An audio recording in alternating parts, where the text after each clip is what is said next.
r/AskReddit, what can the average American do in response to Roe v. Wade being overturned?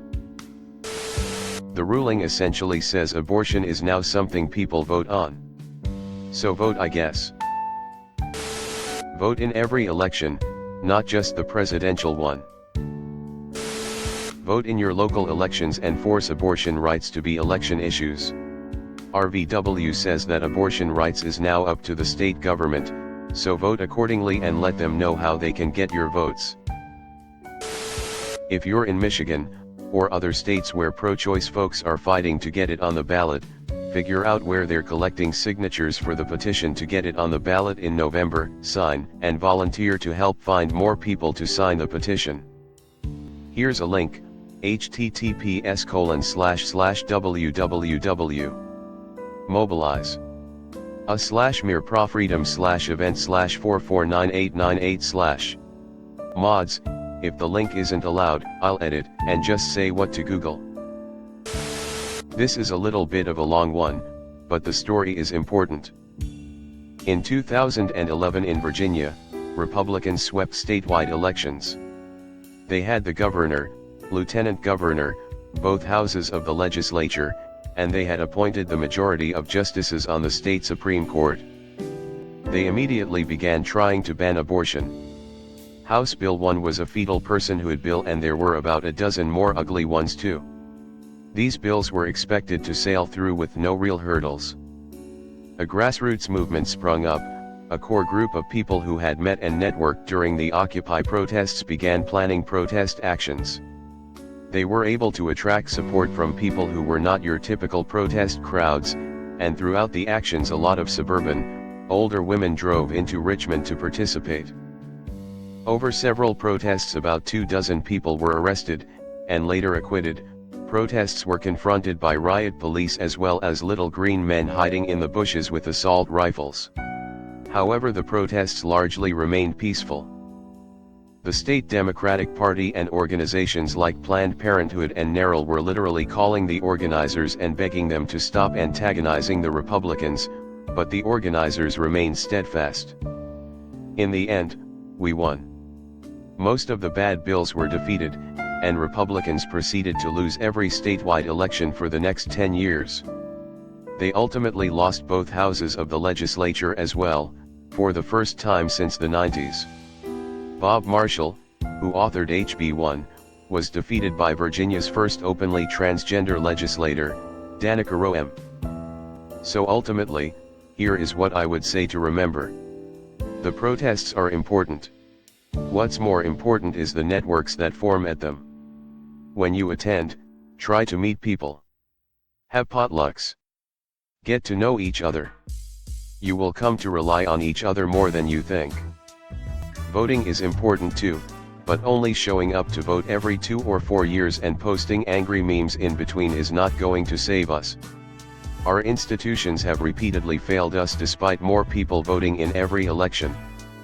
We will be the ones to save ourselves. The day Iceland's women went on strike, http://www. BBC. Co. UK/news/magazine 34602822. In addition to all of the great advice here, regarding voting, letters, petitions, etc. Stock up on pregnancy tests, Plan B, and birth control. I've already noticed a shortage of pregnancy tests in the last week. Be an advocate and an educator for any woman you know that may need help. I am a grown woman with 2 young adult daughters as well as a young daughter. My partner has a young adult daughter.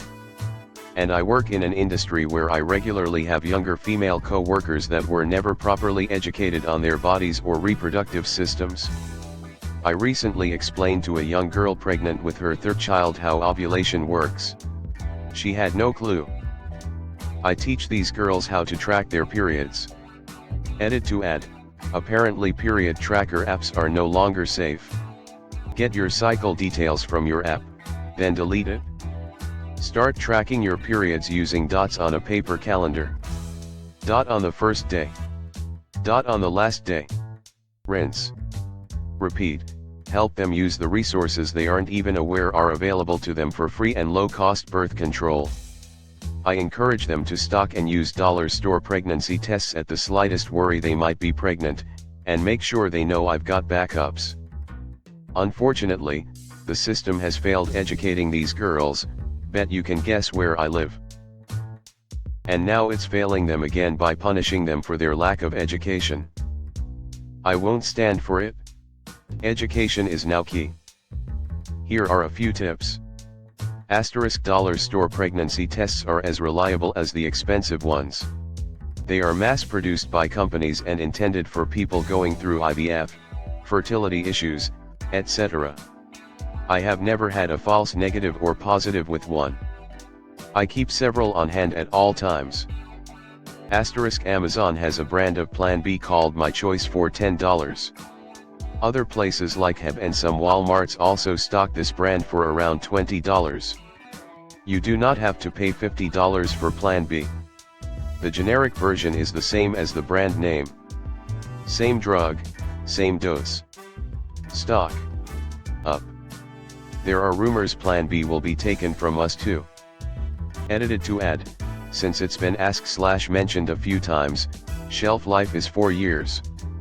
It's also been recommended to order from online suppliers, as they have plenty of stock, and it won't be being taken from store shelves for people who need it right away. Edited to add, Plan C abortion pill access despite your state. Look into state-provided women's Medicaid programs. Medicaid is super hard to qualify for, unless you are a senior or a child, but most states have programs simply for women's health. They cover wellness visits and birth control. Even backwards Texas offers Healthy Texas Women. Pretty much any woman without insurance qualifies for this. Check out HeyFavor.com. They are a wealth of knowledge and information and supplies. Accepts most insurances as well as Medicaid. They send birth control pills to my address every month. Support and advocate for the women in your lives. Nobody else will. Help young women and young men obtain birth control. Pass out condoms. Be willing to buy Plan B. Educate. Educate. Educate. Don't shame. Meet people where they are. The 18 to 24 adult voting group votes way less than any other age group. It would make a solid difference if that wasn't the case. Adding this as a top-level comment as well. Call your representatives. All these posts saying vote? Yes, you need to vote, but your representatives need to hear from you /now and often / about what is important to you. Tell them what you want, and why you are voting. That is what Remain Engaged looks like. This is how the gun legislation just got passed.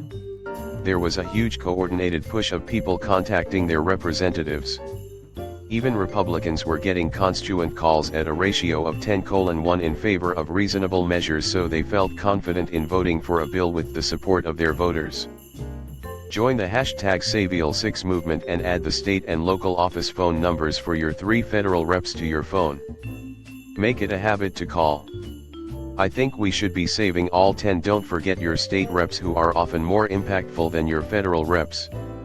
1. Call your state representatives. You should have 1 state Congress member, assembly member, and 1 state senator. Call and let them know this issue is important to you. SC basically said leave it up to the states, so what do you want your state to do? Ask for abortion rights to be codified into law. Ask for an amendment to the state constitution to protect a woman's right to choose. Ask for an equal rights amendment. Note, likely the legislative session for your state is over for the season. This is okay, they still need to hear from you now. If a huge wave of people call, maybe we have success calling for an emergency session. More importantly, don't forget to call in the next legislative session to follow up. 2. Call your federal representatives. You have 2 U.S. senators, and a U.S. Congress member. Let them know that a woman's right to choose is important and you expect them to, depending on your views, Either fight tooth and nail against any restrictions on a federal level and leave it to the states, or push to codify abortion rights into law at the federal level. Ask them to ratify the Equal Rights Amendment, only semi-related to abortion rights, but it would be a great start if we considered women as people with the same protections under the law as men. Tips and scripts for contacting your representatives. 1. Only contact your representative. Call the DC/Capital office first, and if you can't get a hold of anyone, try for your local office. 2. One issue per contact, call about abortion rights or equal rights amendments, but not put both in the same call or email. 3. Calling is better than emailing, but anything is better than nothing. 4. Voicemails are okay, but reaching out until you speak to a person is best. 5. Be respectful, and clear in what you want. Scripts should go something like this: I am making this up very generically, so feel free to drop a good script that is specific to your state, or that you think is better than mine if you have one. Sad face. Hi, my name is Name, and I am a constituent of representative living in city, zip code. I am calling in the wake of the Supreme Court decision to ask for immediate action to protect women in your state. A woman's right to choose is fundamental, and currently at risk. I would like representative to work immediately towards thing you want / passing abortion rights legislation / passing an amendment in the state constitution that would protect a woman's right to choose. This issue is urgent and extremely important to me, and I will be following the progress and donating and voting accordingly in elections. 6. If you know of a specific initiative already in the works, it is great to include that information. I am calling to ask that representative supports bill here number. 7. Yes, call if your representative is already in support / agreement with you. This is what people mean by stay engaged. They need to know that this is part of why you are voting for them, and they are on the right track. Edit. Yes, also call if your representative always disagrees with you and is a lost cause. This is how change happens. You need to use your voice. The Instagram account Emily on your phone is a great resource that provides specific action items, tips, dos, and don'ts for contacting reps, scripts, and updates on current / pending legislation. Tends to lean liberal, so be aware of that bias, but the contacting your representative information is politics neutral and helpful for all. Edit. I am also using a lot of knowledge and language from an Instagram account Sharon Sesso who provide incredible information on how our government works. The SC said it's up to us, so let's fucking go, folks. P.S. Also, please run for office. Edit. A lot of you have concerns about being from a state that is very red, and you feel your Republican senators are not worth the energy. Do not believe the lie that nothing you do or say matters. Many of the biggest changes in American history have been made by ordinary people. The civil rights movement was launched by teachers, students, construction workers, etc. Change happens because you work for it. We genuinely just passed a piece bipartisan of gun control legislation in the Senate, with 15 Republican senators, including ones from Texas, Missouri, Louisiana, South Carolina, and more. A few months ago, everyone would have said was impossible. This happened because people called and used their voice to their representatives. Make a phone call. You cannot do nothing and expect things to change. Look, RVW turns this over to the states. Want abortion legal? Pay attention to your state's legislature and vote in your state's elections. Literally, voting is the answer to all of this. If this wasn't a wake-up slap to America, I don't look forward to the next one. General strike. Donate. Support Planned Parenthood. Help independent clinics. Learn more. Most importantly, vote. In every election. From school board on up. People need to go vote and negate the boomer vote. This is the same for anything, not just abortion. Healthcare, education, etc. Actually remain engaged and vote. There are elections twice a year every year. Republicans mark their calendars. Democrats maybe do that every 4 years. Inform your elected representatives as to the importance of this issue to you, as a voter. Vote in the midterms. Inform your elected representatives as to the importance of this issue to you, as a voter. Vote in your state and local elections. Cancel travel/vacation plans to the retrograde states. Inform the hotel/resort/theme parks as to your reason. Make it known to the companies you do business with that their position on this issue, and the degree to which they support their employees, will be a factor in your decision to continue to do business with them. Let your prospective employers know the same thing, if you are contemplating a job change. Thanks for watching. Leave a like if you have enjoyed this video and subscribe to never miss an upload.